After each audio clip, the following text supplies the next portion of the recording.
A Bíblia foi escrita dentro de um contexto que precisa ser entendido e nunca esquecido. Quando nós lemos um texto fora desse contexto, nós podemos criar uma doutrina errada, nós podemos privar pessoas de coisas, quando na realidade a Bíblia não priva. O que eu estou dizendo? Hoje, em 1 Timóteo 2, nós vamos ver Paulo falando um pouquinho sobre como as mulheres deviam operar ou elas deviam agir diante da igreja. Nós sabemos que tanto no contexto de Coríntios quanto no contexto de 1 Timóteo, as mulheres daquela igreja, elas estavam dando um certo probleminha, assim a gente pode dizer. Elas estavam fazendo disputas, elas estavam fazendo manipulações, elas estavam criando contendas. E dentro desse contexto, Paulo vai privar as mulheres, vai proibir as mulheres de ter uma certa participação dentro do culto. De forma alguma, a Bíblia proíbe o ministério de mulheres. Nós vemos um exemplo muito claro de Priscila, não é? A esposa de Áquila, que era um braço direito, um braço forte de Paulo na ministração. Eles ensinaram Apolo acerca das verdades da nova aliança. Nós sabemos que Deus criou o homem para uma coisa e criou a mulher para outra coisa. E ele delegou, distribuiu funções para cada um deles. E nós sabemos que hoje, ainda que nós não venhamos ver de uma forma clara mulheres na nova aliança sendo pastores presidentes de igrejas, nós podemos ver na nova aliança as mulheres agindo ousadamente e servindo com intensidade no Senhor. Sim, mulheres podem liderar ministérios, mulheres podem pregar a palavra, podem ser mestres. Deus quer que a mulher tenha uma participação ativa dentro do culto, ministrando louvor, cuidando das crianças, fazendo aquilo que qualquer pessoa poderia fazer, tá bom? Então, colocando os pingos nos is, bora para a nossa leitura. 1 Timóteo capítulo de número 2. Se você está chegando aqui, vem ler com a gente, se inscreve no canal, ativa o sininho, deixa o like e bora ver, afinal de contas, o que é que Paulo fala tanto sobre as mulheres e o que ele proíbe. 1 Timóteo 2:1 diz assim, ó: em primeiro lugar, recomendo que sejam feitas petições, orações, intercessões e ações de graça em favor de vocês, em favor dos reis e de todos que exercem autoridade, para que tenhamos uma vida pacífica e tranquila, caracterizada pela devoção e dignidade. Isso é bom e agrada a Deus, nosso Senhor, cujo desejo é que todos sejam salvos e cheguem ao pleno conhecimento da verdade. Pois há um só Deus, um só mediador entre Deus e a humanidade, o homem e Cristo. Ele deu sua vida para comprar a liberdade de todos. E essa é a mensagem que foi entregue ao mundo em momento oportuno. Eu fui escolhido como pregador e apóstolo para ensinar aos gentios essa mensagem a respeito da fé e da verdade. Não estou mentindo, eu digo a verdade. Quero, portanto, que em todo lugar de culto os homens orem com as mãos santas levantadas, livres de ira e controvérsias. Da mesma forma, quero que as mulheres tenham discrição em sua aparência, que usem roupas decentes e apropriadas sem chamar a atenção, pela maneira com que arrumam o cabelo ou por usarem ouro, pérolas e roupas caras. Pois as mulheres afirmam ser devotas a Deus. Essas devem se embelezar com boas obras que praticam. Então você percebe que ele já está falando, né? Não adianta aí você estar bonitando do lado de fora e não ter obras, não é, com as escolhas corretas da sua vida. Então já percebe que ele está fazendo um contraponto aqui. Verso 11. As mulheres devem aprender em silêncio e com toda submissão. Não permito que as mulheres ensinem aos homens, nem que tenham autoridade sobre eles. Antes devem ouvir em silêncio, porque primeiro Deus fez Adão e depois a Eva. E não foi Adão enganado, a mulher é que foi enganada, e o resultado foi o pecado. Mas as mulheres serão salvas, dando luz a filhos, desde que continuem a viver na fé, no amor, na santidade, com discrição. Então a gente percebe aqui um texto pesado, né? A gente só vai ler esse capítulo aqui hoje, mas a gente vai acompanhar nas outras leituras e você vai ver. Então, lembra, a Bíblia ela é entendida pela própria Bíblia. Nós não podemos pegar um texto isolado, ignorar todos os outros textos paulinos e falar que a mulher não pode ter espaço dentro da igreja. Mas volto a dizer, sim, assim como dentro da família existe diferença entre as atribuições, a Bíblia fala que a mulher é auxiliadora idônea, não é? Aí o marido já é a cabeça do lar, assim como existe uma diferença dentro das distribuições das tarefas, não é? Dentro do lar, isso também vai acontecer dentro da igreja. Isso não é porque um é menor do que o outro, é porque Deus entendeu que as funções elas precisavam ser distribuídas e a gente não tem que brigar por causa disso. Que eu vejo muita gente falando assim, mas não sei o que, fulano de tal. Tem igrejas hoje que colocam pastoras, né, como presidentes de ministérios. Respeitamos, né, aquilo que as pessoas fazem, cada igreja faz aquilo que acha certo e responde, né, por aquilo que acha certo. Contudo, analisando pela Bíblia e lendo a Bíblia, nós entendemos o equilíbrio, que não existem, no caso, pastoras em exercício quanto à presidência de igrejas, mas nós conseguimos ver sim, mulheres ensinando a palavra, mulheres cuidando de pessoas, mulheres aconselhando, mulheres servindo, quando nós lemos todo o Novo Testamento. Paulo deixa isso claro e também nós vemos isso no Velho Testamento. Quantas mulheres, né? Do que falar de Esther, que salvou todo o povo, de Ruth, Noemi, tantas mulheres, Sara, não é, que a Bíblia faz questão de retratar aqui. Tá bom, bora então agora para Isaías. A gente vai continuar essa conversa aí ao longo dos dias, então fica aqui com a gente, bora lá. Salmos, cheguei aqui, então a gente tá perto de Isaías, peraí, vamos lá. Isaías 34 e 35, bora lá. E ele diz assim, ó, Isaías 34. Lembra que Isaías está anunciando coisas, está profetizando coisas sobre Jerusalém, Egito, Assíria e sobre vários lugares. Ele diz: venham e escutem as ações da terra, o mundo e tudo que nelas há, ouçam minhas palavras, pois é grande a ira do Senhor com as nações, e ele está furioso com seus exércitos. Ele as destruirá por completo e as condenará à matança. Seus mortos não serão sepultados e o fedor dos seus cadáveres encherá a terra. O sangue correrá pelos montes, os céus lá do alto se dissolverão e desaparecerão como pergaminho enrolado. As estrelas cairão do céu como folhas secas da videira, como figos murchos da figueira. E quando minha espada tiver terminado seu trabalho nos céus, cairá também sobre Edom, a nação que condenei à destruição. A espada do Senhor está banhada de sangue e coberta de gordura, de sangue de cordeiros e bodes, da gordura de carneiros. Sim, o Senhor oferecerá um sacrifício na cidade de Bosca, fará uma grande matança em Edom. Até homens fortes como bois morrerão, tanto os mais jovens quanto os mais velhos. A terra toda ficará ensopada de sangue e o solo cheio de gordura, pois é o dia da vingança do Senhor, o ano que ele retribuirá a Edom por tudo que fez a Israel.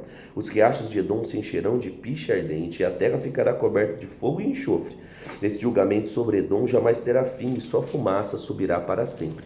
A terra ficará deserta de geração em geração e ninguém voltará a habitar nela. Ali viverão a coruja do deserto, o mocho, o corujão e o corvo, pois Deus medirá aquela terra com cuidado, e ele a medirá para o caos e para a destruição. Ela se chamará a terra do nada, e logo seus nobres desaparecerão. Espinhos invadirão seus palácios, urtigas e cardos crescerão em suas fortalezas. Nas ruínas serão moradas de chacais e habitação de corujas. Animais do deserto se misturarão ali com hienas, bodes selvagens berrarão uns para os outros entre as ruínas. Criaturas da noite irão até lá para descansar. Ali a coruja fará seu ninho e porá os seus ovos, chocará os filhotinhos e cobrirá com suas asas. Os abutres também irão para lá, cada um com seu par. Procurem no livro do Senhor e vejam o que ele fará. Não faltará nenhum desses animais, nenhum deles ficará sem par, pois o Senhor assim prometeu, e o seu Espírito fará tudo. Ele lançou sortes e dividiu a terra e entregou as criaturas como propriedade. Elas a possuirão para sempre, de geração em geração. Capítulo 35, verso 1. As regiões desabitadas e os desertos exultarão. A terra ficará desolada e agora se alegrará e florescerá como açafrão. Haverá ali muitas flores, cânticos de alegria, e os desertos se tornarão verdes como o Líbano e belos como o Monte Carmelo e a planície. Lembra? Ele está falando, vai vir desolação, vai acontecer destruição, mas depois de um tempo, restauração. Isaías faz o tempo todo isso. Ele mostra, vai vir juízo, vai vir justiça, mas algo vai acontecer depois. E ele diz no versículo de número continuando 2 aqui, né? Ali o Senhor mostrará sua glória e o esplendor do nosso Deus. Verso 3. Fortaleçam as mãos cansadas e apoiem os joelhos fracos. Digam aos de coração temeroso, sejam fortes e não temam, pois seu Deus vem se vingar de seus inimigos. Ele vem para salvá-los. Quando ele vier, abrirá os olhos dos cegos, os ouvidos dos surdos. Os aleijados agora pularão como o cervo, e os mudos cantarão de alegria. Fontes agora brotarão no deserto, e rios correrão na região desolada. O solo ressecado se tornará um açude, e a terra sedenta mananciais de água. O capim, a cana, o junco florescerão antes dos que viviam, onde antes viviam os chacais no deserto. Um caminho largo atravessará a terra antes desabitada, e agora será chamado caminho de santidade. Os impuros jamais passarão por ele, será somente para os que andam nos caminhos de Deus. Os tolos jamais andarão por ele, e ao longo desse trajeto, leões não ficarão à espreita, nem qualquer outro animal feroz. Não haverá nenhum perigo, somente os redimidos andarão por ele. Os que foram resgatados pelo Senhor voltarão, entrarão cantando em Sião, coroados com alegria sem fim. A tristeza e o lamento desaparecerão, e eles ficarão cheios de alegria e felicidade. Então, um tempo de destruição para depois um tempo de restauração. Isaías está anunciando sobre o povo, tá bom? Bora lá então.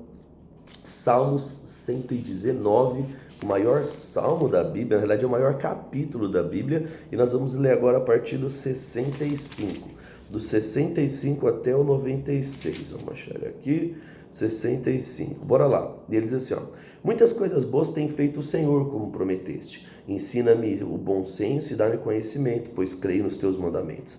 Antes de me disciplinares, eu me vivia desviado. Agora, porém, sigo a tua palavra de perto. Tu és bom e fazes somente o bem. E ensina-me, pois, o Senhor, os teus decretos. Os arrogantes é feio, né? Os arrogantes mentem ao meu respeito, mas eu obedeço as suas ordens de todo o coração. O coração deles é tolo e insensível, mas eu tenho prazer na sua lei. O sofrimento foi muito bom para mim, pois me ensinou a dar atenção aos teus decretos. Tua lei é mais valiosa para mim que milhares de peças de ouro e prata.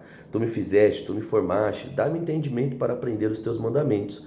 Que eu seja um motivo de alegria para os que te temem, pois a tua palavra, nela depositei a minha esperança. Eu sei, Senhor, que os teus estatutos são justos. Tu me disciplinaste por causa da sua fidelidade, agora que o teu amor me consola, como prometeste a este teu servo.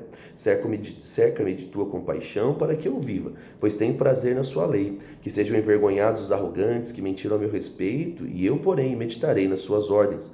Unam-se a mim todos os que temem, os que conhecem os seus preceitos, e que seja inculpável a sua obediência aos seus decretos. Então jamais serei assim envergonhado. Estou exausto de tanto esperar por livramento, mas depositei minha esperança em sua palavra. Meus olhos se esforçam para ver a sua promessa se cumprir. Quando me consolarás? Mesmo enrugado com uma vasilha de couro na fumaça, não me esqueci dos teus decretos. Até quando ainda esperarei? Quando castigarás aqueles que me perseguem?